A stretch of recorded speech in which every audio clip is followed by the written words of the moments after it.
Hi everybody. Today I have on one of my Maine t-shirts. Maine is one of my favorite places to visit. And with the coronavirus though, I was thinking of a time I spent in a very small town in West Virginia. It was a January term and I was in seminary, and I lived there for the month, and I would move from one host home to the next each week.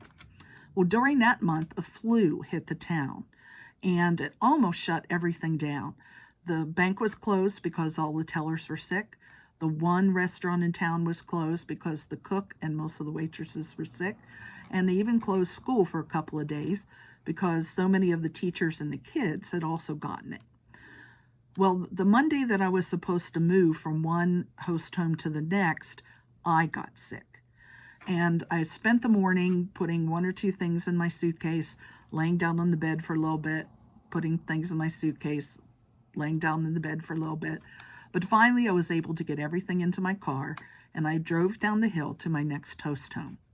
And the people who lived there were an elderly couple, and she opened the back door whenever I arrived, and she said, "You got it."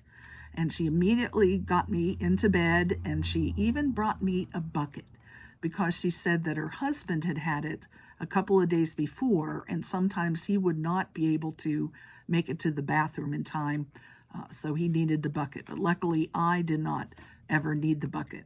And after a few days, I was feeling much better, and I went downstairs, and they were sitting at their kitchen table, and we had a little breakfast, and after that, the woman offered to wash my hair in her kitchen sink.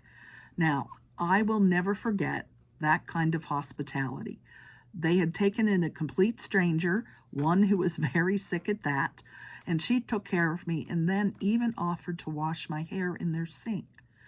Well, the book of Hebrews says in chapter 13, "Let mutual love continue. Do not neglect to show hospitality to strangers, for by doing that some have entertained angels without knowing it."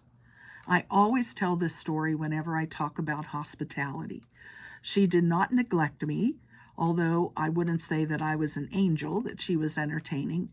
She and her husband opened her home to me and took care of me in extraordinary circumstances that let love continue. Now we are looking for ways to let mutual love continue. What are some ways that you can continue to show hospitality in your own home? And what about whenever you go out? And just doing all the things we're advised to do and not do is a way to show love for others.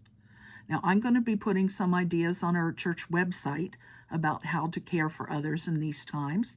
So check it out and let me know what you're doing. Thanks.